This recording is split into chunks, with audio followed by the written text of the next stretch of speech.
Welcome, everybody. This is D.W. Daniel Whited calling you from Denver, Colorado. And we've got Dr. Kurt Fisnick. He's in the Dakotas, and I'm not sure where he's at. He's all over the place. And we're excited about the doctor's clinic call, and he's going to be jumping on here and helping us with a topic that is probably the number one thing that doctors have to deal with when their patients come in. And I've talked to several docs, even family practitioners, and the number one problem they have is inflammation, swelling, pain. And a lot of pain is because of some type of inflammation in your body. A lot of it is self-induced, all the way from diet to lack of nutrition, and then the body getting jammed. It's there because of toxins and toxicity. It's a lifestyle, and lack of exercise. There's a lot of things that can cause inflammation, and there's a lot of things you can do to help relieve inflammation. And we're going to get into that tonight. And we welcome you to the doctor's clinic, where the world is your waiting room. And we wait no longer. Dr. Kurt Fisnick, he is in the house. Doc, welcome to the call. Talk to us about some inflammation, brother. I'm anxious to hear your insights and wisdom. Well, DW, thanks for being the host of the call every week. I really appreciate that, and I really wish I would come up. I would have been the one that came up with the tagline, "Where the world is your waiting room." I just love that. Thanks for coming up with that. And so, brother, you're amazing. We love you, buddy. It's the 1st of November, the year 2016, and really, I mean, you can never have this day over again, so I hope everybody had a great day. For those of you that are listening to the recording, hope you had a great day yesterday or tomorrow, whenever it happens to be. My name is Dr. Kurt Fisnick, and everybody just calls me Doc Fizz, and the reason they do that is because it just sounds so cool, right? I mean, that's really how they came up with it. But no, I'm a real doctor. I've been a chiropractor for about 30 years, and I'm one of those guys that honestly can say that I've never had a bad day of practice or going to work. And really, when you hear somebody say the practice of medicine, it really is practice, because we have to learn every single day. And I believe that the day that you stop learning is when you allow your brain cells to start to degenerate. And so if you can stimulate neurogenesis, you can slow the aging process. If you can stimulate new brain cells to grow, I don't care what age you are. You can be 20, you can be 30, you can be 85. It doesn't matter. You're going to slow the aging process if you learn something new every day. So by being here, you're making a move to keeping yourself healthier. You're making a move to longevity, and I really want to thank you for being part of that revolution. I graduated from chiropractic college, just about 30 years ago, and I thought that I really had the ammunition to help everybody. I knew that the disease process was something that we could help, and I knew that it wasn't because we didn't have enough man-made chemicals or what we call drugs or pharmaceuticals. I knew it wasn't because we didn't have enough of them. And I just thought that, hey, the biomechanical nerve interference, this thing we called subluxation, was a major component of disease and illness, and if I got rid of it, I could help everybody out. But as I gained knowledge into my practice, I learned that it wasn't everything, and that everything works together in a way that if you don't fix every component, you're going to be left with some residual disease problems. And I learned through the growth of the years of my practice that the most common form of treatment for disease actually slowed down the healing of the disease, and simply we call it iatrogenic disease, which means that it's a disease that was induced by the physician, whether it was from drugs or surgery or side effects of the treatment or both. But I knew that to be the most effective doctor, I needed to learn how to work with that as well. And that's kind of what got me moving on to where I am now. And I got into this branch of medicine that I really, it's called age reversal. And it's gotten to be my passion. It's not anti-aging, because when we say anti-anything, it means not. And if you're not aging, it means you're dying. And so we can't call it anti-aging. We got to call it age reversal. And that's what really brought me here. And DW and I have gotten to be friends, and we're here every Tuesday night bringing to you information about how you can live healthy for a long, long time. And we primarily focus on, the products that we have with Sisel, because, I guess, as we look at this, in my opinion, the products that we have here, the formulations that the Mowers come up with, are some of the best nutritional formulations, thus making it probably the best nutritional company that I've ever seen. So tonight's topic is on inflammation. And I was thinking this morning as I was deciding, what am I going to talk about tonight? What am I going to talk about? And DW and I, we don't talk about this during the week, and we don't come up with a big discussion. What's going to be the next topic of discussion? Usually Tuesday morning, usually by noon, I've come up with a topic, and then I sit down and I do a little bit of research because I want to have the information, or I want to have the information right there in front of me. But 20 years ago, maybe a little longer than that, I went to an educational seminar, and it was called Hearts on Fire, and it was a seminar obviously on heart health. And bottom line, what they said is that the major cause of heart disease was inflammation. And that was 20 years ago. And now I can tell you in the peer-reviewed medical journals today, they're talking about inflammation being the cause of heart disease, inflammation being the cause of cancer, inflammation being the cause of Alzheimer's and dementia and Parkinson's and all these different things. And so you start thinking about what we learned, what we read up on 20, 25 years ago is finally hitting the mainstream. The gentleman that taught me had studied under Linus Pauling. Linus Pauling, as you know, had done a lot of the work on vitamin C and actually was awarded the Nobel Prize not just once but twice because of the work they'd done, real work. He didn't just get awarded it because he was a nice guy. So the real part of tonight's call, let me ask you this question and think about it. If inflammation is bad, can it be good? I mean, why would we have inflammation going on in our body? Why would we have something that happens if it's bad? So inflammation really is the body's attempt to protect itself. The aim of inflammation is to remove harmful stimuli, including the damaged cells, the irritants, the pathogens, and to allow the body to begin the healing process. So it's a normal, healthy biological response to something that's not healthy. When you catch a cold, you get inflammation. When you sprain your ankle, you have inflammation. Your immune system switches this gear into high speed, and the infection or the injury triggers a chain of events that's called an inflammatory cascade. And it's the familiar signs of normal inflammation. The area gets hot, it gets painful, there's redness, there's swelling. And that's the first signals that your immune system is really being caused into action. And so, like I said, I went to an educational seminar that was called Hearts on Fire. And so plaque in the coronary artery triggers inflammation. Scientists from Stanford University said that 25 new genetic regions are linked to coronary artery disease. And they found that the people with coronary artery disease, the leading cause of death globally, are most likely predisposed to disease because they have gene variants that are linked to chronic inflammation. So I want to say that again. People who die from heart disease usually have problems with their genetics where they get chronic inflammation too easily. I'm going to say that again. People who have chronic heart disease and die from heart disease have problems with their genetics that are linked to inflammation. So it's very serious. It's the number one cause of death. So what are we going to talk about? Well, our bodies just really weren't designed to accept this daily barrage of toxins, infectious agents, and stress. And our body needs a lot of support to maintain the immune system to make it so it's resilient.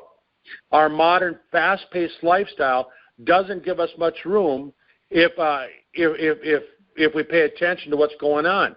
Take a look at what we breathe. Toxic air, Take a look at what we eat, toxic food.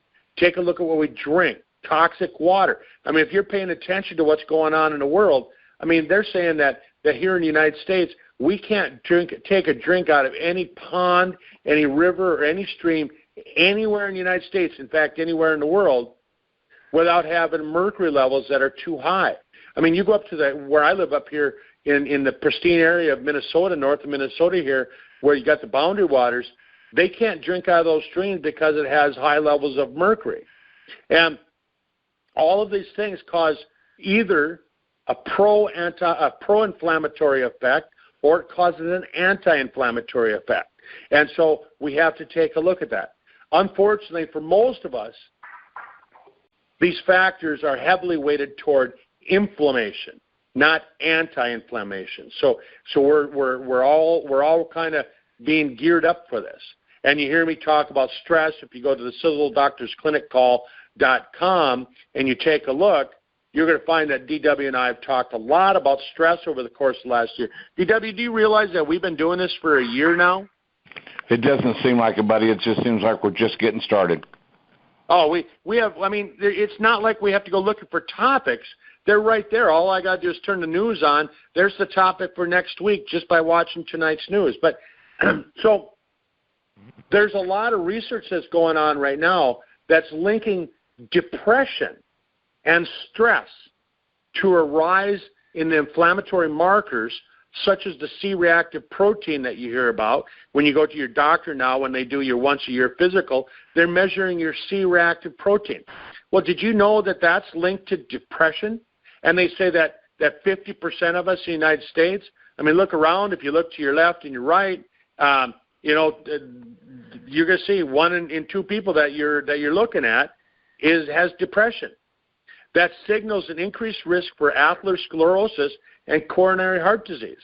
There was one study that I was reading about today that showed that being depressed increases the odds of developing coronary heart disease by 50%. I mean, think about that. And if you've paid attention to the news recently, if you watch the news, we have lots of reason to be depressed and anxious, right? The media feeds us all this bad news all the time. If I turn the news on tonight, they're going to have 90% bad stories, 1 good one. How can you not feel depressed and nervous? And so that increases your risk of heart disease by 50% just from turning the news on. I mean, wow. So this call is something that everybody needs to hear. So chronic inflammation is hazardous to your health, and acute inflammation is something that maybe you don't really need to worry about. So what's the difference? Well, acute inflammation, that's something that ebbs and flows as needed, and it signifies that your immune system is working the way that it's supposed to. Inflammation is a natural process. It starts rapidly, and it can become severe real quickly. It can be present for a couple of days, but other times it can go on for weeks and weeks. If I sprain my ankle when I'm out walking around hunting, I'm going to get some inflammation. And then what happens is that body will take care of it. You think about some diseases that are associated with acute inflammation: acute bronchitis, an ingrown toenail, sore throat from a cold or a flu, a scratch on the skin, intense exercise. Intense exercise can cause inflammation. Acute appendicitis, dermatitis, something irritates your skin. Acute tonsillitis, you get a sore throat. Acute sinusitis.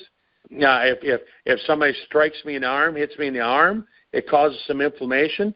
And what happens is the body just quickly gets rid of that stuff, and it goes away, no problem. But here's a list of some things that are low-grade chronic inflammation. All of a sudden, you start to get these body aches and pains. You start to get congestion. You start getting frequent infections.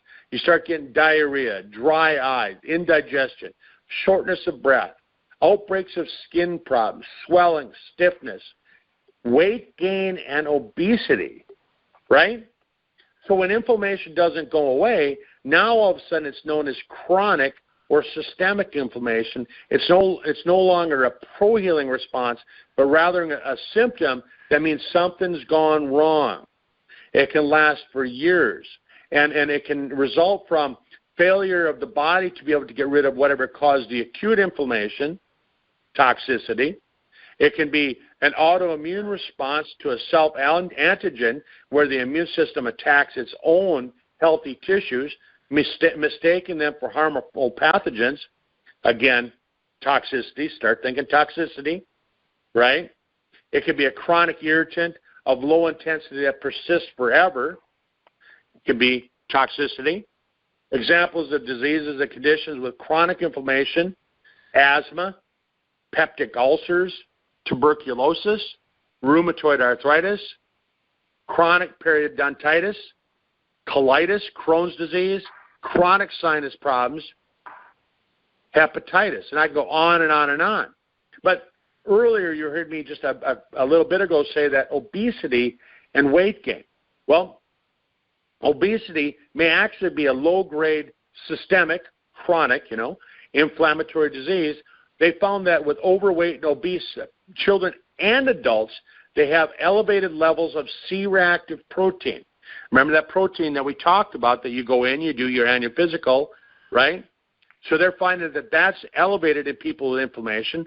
Interleukin-6, tumor necrosis factor, leptin, which are all known markers of inflammation and closely associated with cardiovascular disease and cardiovascular causes of death.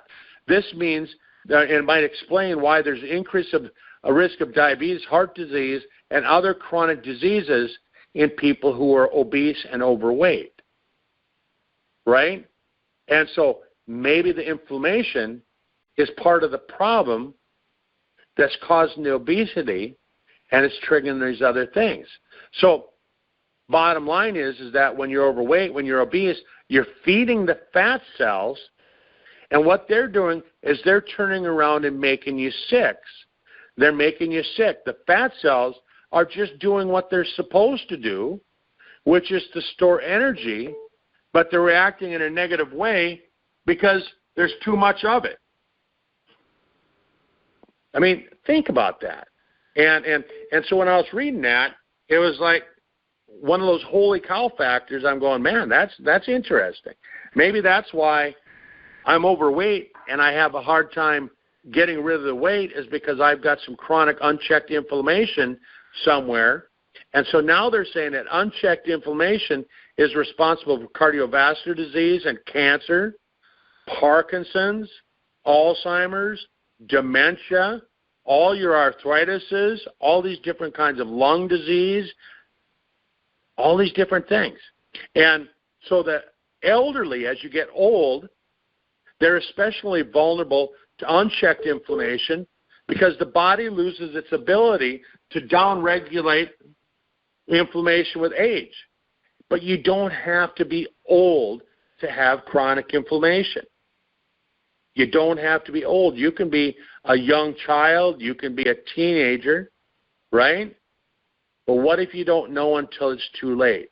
So in recent years, the conventional medicine has found or suspected that there's many disorders and diseases that are actually caused by pathogens, right?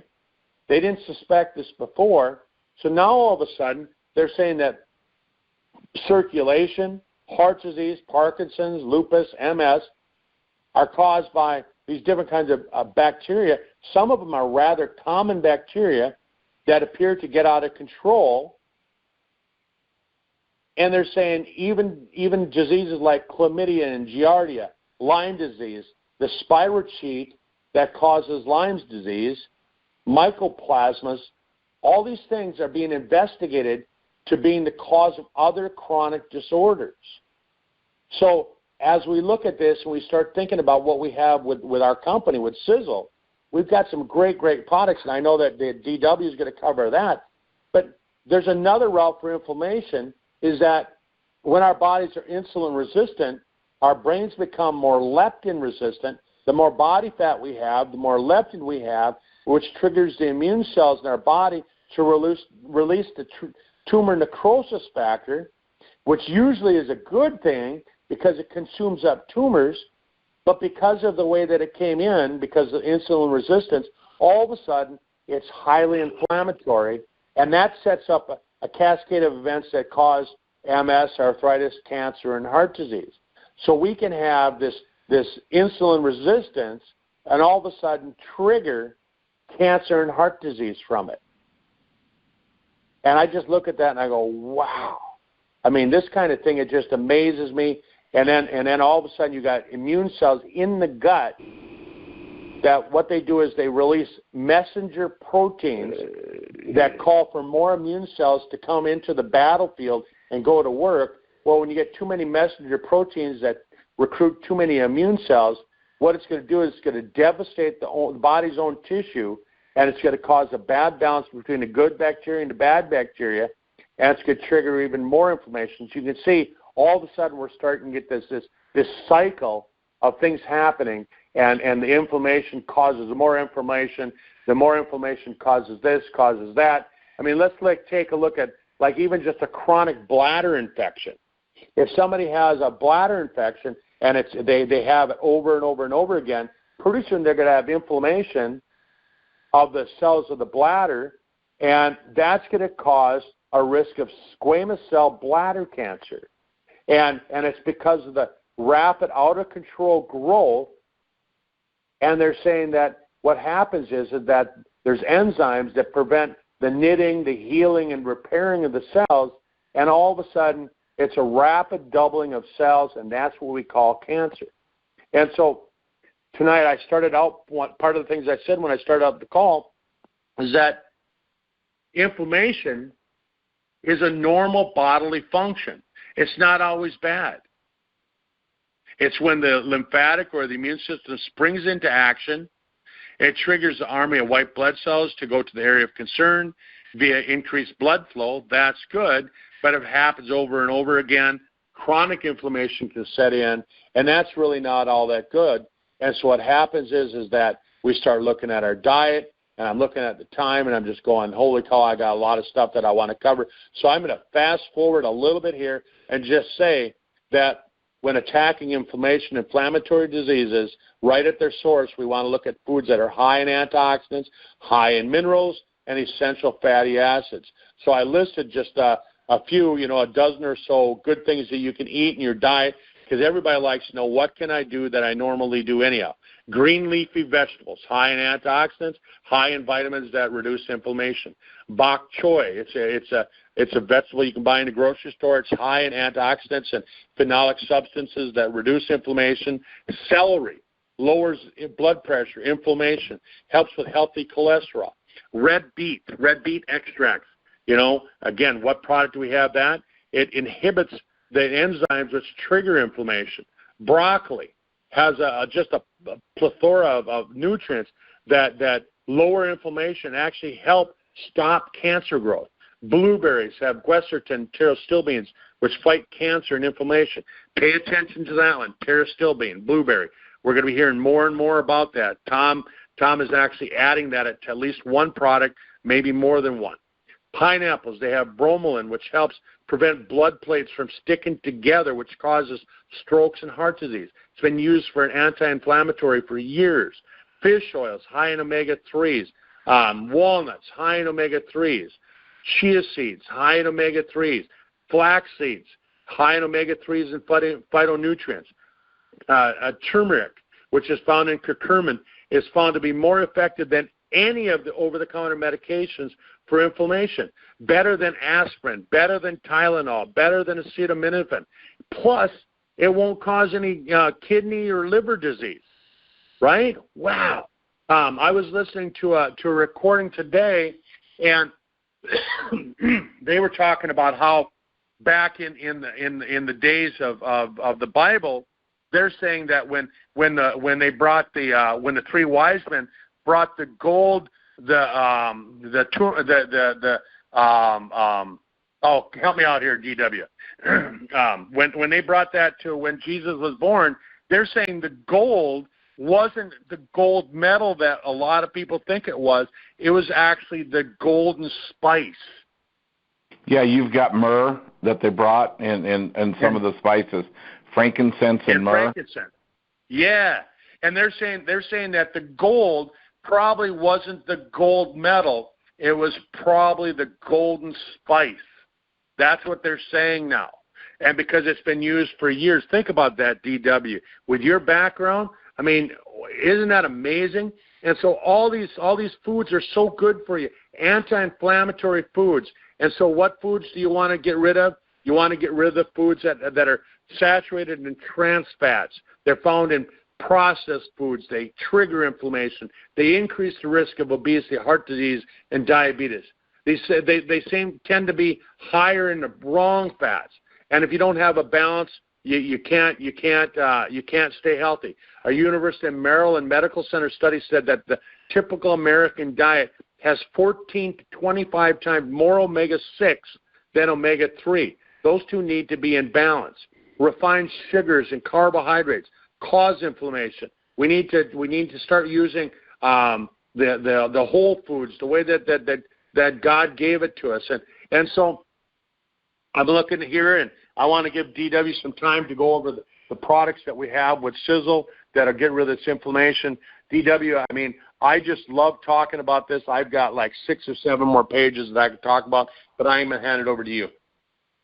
All right, everybody. Dr. Kurt, we appreciate that so much. One thing that we want to talk about when it comes to inflammation is hydration, getting hydrated, having the proper amount of water. Even your brain can swell with pain, and actually it really doesn't swell. It shrinks, and so it's still inflamed, but it's a different kind of inflammation. It's almost like if you see it, you'd see a shrinking, which means it's squeezing down on things it shouldn't. It needs to be hydrated. It needs to be hydrated with water. So our diatomic hydrogen water system is the bomb dilly bomb when it comes to getting your joints and your muscles, and hydration is a huge key to that. Now, get into just the simple products. One of the things we love people to start with is to help with the inflammation, to help with circulation, to help with building up your immune system so inflammation doesn't come in the form of free radicals, which go crazy, and you have a cascade of cells that just bundle up and do massive bundles and cause damage there. We love the Ficoidin. It is a game changer when it comes to inflammation and circulation. It just absolutely is fantastic. Another one that we want to mention that has been a tremendous blessing to me, and when you reach for an Aleve, or you reach for an Advil, or you reach for a Tylenol, and if you've read Tom's new stuff on that he's put out about taking Tylenol and other things like that on Facebook, you can go there and do a little research and find it. However, if you have to reach for one of those, reach for a product called Renovator. And Renovator is fantastic for those of you that got sore muscles, sore joints, the whole. You've got pain through your body, pain in your head. You want to possibly do the Renovator, and Renovator you think the 4 a day, and some people can do 4 at night right before they go to bed, along with a half an ounce of Ficoidin, and wake up feeling pretty good and get one of the best night's sleeps you can possibly have. You take some calcium K2, which is another thing that helps with inflammation as well. And when your body's lacking calcium, things will swell up, and so feeding it the calcium. You don't want to have bone pain and joint pain. You want your calcium to have nutrition in your system, and so. Those are a couple areas. When we talk about the water and we talk about calcium, most people don't think of those two, but they're a big, heavy hitter, and Doc can back me up on that as well. And so one thing you want to talk about is that we want to jump into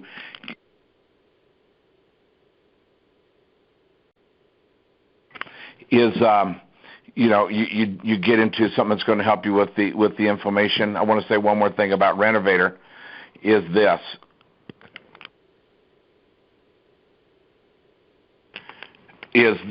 I'm looking at my notes here real quick, so I wanted to make sure I covered everything. But the one thing about the Renovator is you can't take that as you feel pain come on. And so that's a big deal. Super Omega Plus, with the fish oils that are in them and the nutrition for the heart, Having your heart having nutrition, that is another game changer. You don't want your heart getting inflamed. You don't want your heart to literally, honestly, sincerely skip a beat. And you want that thing to be moving proper. And so, but when you take the omega pluses, also those fish oils, they will come in and literally just, I don't want to say grease the joints, but it's kind of like that. And so, it's a big deal when it helps with that. And back to Renovator again, it has some components. It used to be Renovator and Remediator. We had two different products. Tom merged them together. And there's some people that their doctors are given case study reports back that the little tissues in the joints are being restored, rejuvenated, and we're seeing some great results there. People that had to use canes and go through challenges like that. Case studies are coming out to where they're not having to use their canes or their walkers and stuff because of the regimen that we're giving you here tonight. Another thing that you want to keep an eye on, now Super Omega Plus, it has them all in there. We don't have time. Matter of fact, Doc, you know what we do? We need to plan a call to where we go over several products and we talk about key ingredients in each one and why those would really help people in some areas. But Eternity is a big deal when you're talking about Eternity and helping with the circulation of the body. And that's that's another reason that your Omega Plus is going to help. It's going to strengthen the heart. And when it strengthens the heart muscle, the heart can push blood, which pushes oxygen, to the extremities, your toes, your fingers, your eyes, those areas as well. Well, that's where a lot of inflammation is, and there's some people that you got to find out if you're sun sensitive. In Colorado, we highly recommend everybody wear sunglasses when out in the sun because you're closer to the sun. It zaps your eyes at a little bit different level than it does other people's. Spectrum Max is one of my favorites for inflammation circulation. It has 74 trace minerals in it, essential, which means they're non-negotiable. The Spectrum Max has 40 major antioxidants, which helps with inflammation and gets toxins out of your body. That is absolutely a game changer. So those are some things that's going to help you, with some of the inflammation going on in your body, whether it be the brain, whether it be the heart, whether it be the bones, whether it be the muscles. And one thing that when we're talking about inflammation of muscles, and we talk about, and sometimes you'll have spastic inflammation. In other words, you might be cramping up at night, and going through cramps in the calf and stuff. That's where you want to throw your calcium in and make sure you're having your Siseline shake once a day, or taking some extra calcium at night and in the morning. Another thing that helps with the gut, so that when inflammation takes place in the gut because you have an allergic reaction to some food that you've eaten, or maybe there's irritation in there, you'll do our Balance D, which is a game changer as well. But on top of that, you're going through acid reflux, you're going through those kind of challenges. We've had a lot of case studies where people are have used the Terminator and have taken half a cap and swallowed it. 30 minutes later, maybe another half a cap, and it begins to heal the inner parts of the thing. So inflammation can be isolated to where there's irritation. Some inflammation can be involved because there's infection taking place and your body's fighting off an infection, or where there's a whole bunch of clusters of cells that are causing some damage. And so there's a lot that goes on. And so we love to start with hydration. We love then to move to the Ficoidin and do it for 3 or 4 days, and then I'll add on the others as needed. 2 other areas that help with building up your immune system so that you don't have inflammation coming from infections and stuff is a product called Body Shield and another product called Influence. Right now, tonight, before you go to bed, you need to order. Make sure you got plenty of Influence on hand, and just take that between now and the end of the year, and even on into the spring if you can, and that's going to make a big difference on when colds and flus and junks are flying around. Because you talk about inflammation of the sinuses, are you kidding me? That's massive pain, and some of that stuff can we can head it off at the pass just by building up your immune system with some of these real simple products. Also, you can take the Terminator and put it into a mister, get a saline solution, a bottle that they spray up the nose, and you dump the saline solution out of there, and you get and you put the Terminator in there, missed it. So those have inflammation of the sinuses and stuff. And I know I talked about so many different things that even Doc mentioned, because there's, like he said, there's pages and pages of notes. And we could break this down. I mean, some people have their eyeballs get inflamed and they swell up, and causing all kinds of pains and problems because of allergies and other kind of challenges, and dry eyes, and it goes on and on and on. And that's not fun. When your eyes get all irritated and swelled up, or they're real puffy above and below the eyes, that's not normal. That's an indicator that something's going on. And so you're going to want to get maybe a second opinion on what's happening there. So, Doc, was there some wisdom in what we're talking about right there, my friend? You bet, man. You covered it. It's just so when you start realizing how bad inflammation can be to your health, you really got to start paying attention to this stuff. That's the message. All right, everybody. That's it for the Doctor's Clinic, and we appreciate all that's happening there. Rob Cohan helps so much. And, Rob, we love you, man, and he usually closes the call out for us. We'll have him do that in a minute. Miss Helen helps do some things as well, make sure that we get the recording going and so forth. But that's it for the Doctor's Clinic tonight. You're going to want to get this out. We touched on some really good products. We'll kind of evaluate and Doc, we may want to take some things and start talking about some specific ingredients and then our products that have those in it that's going to help people. But that is it. Just keep in mind, the world is your waiting room. They're waiting on you to bring Sisel products in there to where you can start your own case studies with somebody and find out where they're at and what's going on and how they can be helped. And Dr. Kurt, we appreciate you, Rob Cohan, you, Ms. Helen, and all the work that you do. And then the entire Doctor Clinic staff is absolutely amazing. All right, blessings, everybody. That's it. Next week, same time, same place. Have a good one. Bye-bye. Having a good one.